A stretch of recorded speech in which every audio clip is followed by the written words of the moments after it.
For all those of you who have been preparing for the CAT, I am sure you would have heard of this phenomenon called 100 percentile at the CAT. I am sure it would be very inspirational for you, and some of you might be actually targeting that figure come the actual test. Now, to inspire you a bit and to show you what it takes to get 100 percentile at the CAT, there are a few scorecards that you can have a look at. Now, these are scorecards of actual CAT 22, 21, 20, 19 takers who have scored 100 percentile at the test. And looking at their sectional splits and the scores that they have got, I am sure you would be inspired to get the same percentile at the test. Now, what it takes to get 100 percentile at this particular test? The first thing is you should have some precedent in terms of excelling at competitive tests. Now, this could be in the form of, say, getting a very good rank at competitive tests like the JEE, say for example. You could also have very good ACATs throughout your 10th, 12th and graduation. Or you would have had a string of single-digit AIRs come the Simcat. Now, each of these things justifies your inclination to look at 100 percentile come the actual test. But you have to have a precedence in place before you start dreaming of getting the elusive 100 percentile at the CAT. The second thing that you have to know before you are going to look at 100 percentile at the CAT is that you need to remember the 80, 90, 100 rule. Now, this rule is fairly straightforward. Based on the performance of the CAT toppers over the last few years, we can safely say that you have to either have an accuracy of 80% and solve 90% of the total questions at the CAT, or you have to have an accuracy of 90% and solve 80% of the questions at the CAT. So 80% accuracy, 90% attempts, or 80% attempts, 90% accuracy will be the mantra to take you to 100 percentile at the CAT. This is purely because we have seen that the 100th percentiler would be scoring somewhere around 70 to 75% of the overall score at the CAT. So that is the number that you have to target. Another thing that you have to keep in mind is that 100 percentilers will have no weak sections as such, or no broad areas that are missing out from their prep. Because you never know from which area will you be getting an easy or a moderate-ish question at the CAT. And that is why there should be no weaknesses in terms of your preparation, especially in terms of the broad areas from where a lot of these questions appear at the CAT. So, to give you a benchmark, you should be extremely good at arithmetic and algebra for sure, and you should be supremely comfortable solving questions from geometry, modern math and number theory. In terms of VA and RC, you should be equally good at VA and RC, and you should be very comfortable solving data interpretation as well as logical reasoning sets, and also the sets that are based on mathematical reasoning.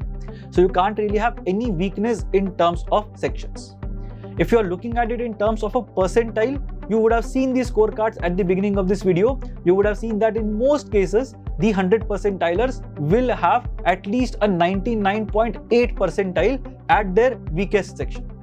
And this is basically where your weakest section should be. Even on a bad day, you should not be looking at a score of less than 99.8 percentile at your weakest section. On the other hand, if you are looking at a dominant section, you should be targeting a score or a percentile of at least a 99.98 or a 99 or a 100, so as to maximize your score and take you to the 100th percentile. The next thing to keep in mind is that there should be no bad or incorrect decisions that you take during the test. Because even if you take one incorrect decision of getting stuck in an RC passage, or getting stuck in a DI-LR set, or maybe spending a minute more than what is required on a quant question, then you are in big trouble, because then you will always be playing catch up.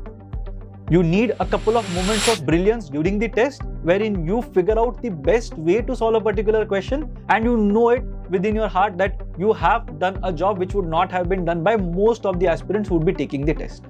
At the same point in time, you have to be very careful as to not overextend yourself and become overtly ambitious during the test and then miss out on certain questions towards the end. So it's very important for you to not make any bad or incorrect decisions during the test so as to ensure a 100 percentile. Also, ironically, the people who manage to get a 100 percentile at the test do not really plan to get a 100 percentile at the test. If you would have seen interviews of the toppers who have got 100 percentile at the test, you would see how surprised they are when they actually got that 100 percentile. And this is purely because if you go with the mindset of getting 100 percentile at the test, then it would mean that you are putting pressure on yourself and you have to be absolutely certain that you are doing a good job across each and every question that you solve. And even if you end up solving one question incorrectly, or you end up spending a lot of time on one question, or you end up skipping maybe 2 or 3 questions consecutively, you would have put additional pressure on yourself to do much better over the next few questions. And obviously our brains are not really designed to perform to their best ability under immense pressure. So you have to maintain this sweet spot between putting adequate amount of pressure and expecting an output from your brain come the actual test. So what should you do to ensure that you have a very good chance of getting 100 percentile at the test? The first thing that you have to do is you have to understand how 100 percentilers solve the CAT. And for that we have this very amazing series called the live Simcat solving. And these Simcats have been solved live by past CAT 100 percentilers. So you can just have a look at our YouTube channel. I'll just put the link to the playlist in the description below for your reference. Just have a look at how these toppers approach these Simcats or approach the actual test. How fast is it that these people decide to solve or let go of a question? What happens if they end up making an incorrect decision in the middle of the test? So you can experience this entire thing in the live Simcat solving series, and you will know what it takes to get 100 percentile at the actual test. The second thing that you need to do is to ensure that you are taking Simcats regularly and analyzing them thoroughly. It is very important for you to be exposed to test taking, and that is why we recommend that you take as many Simcats as is possible.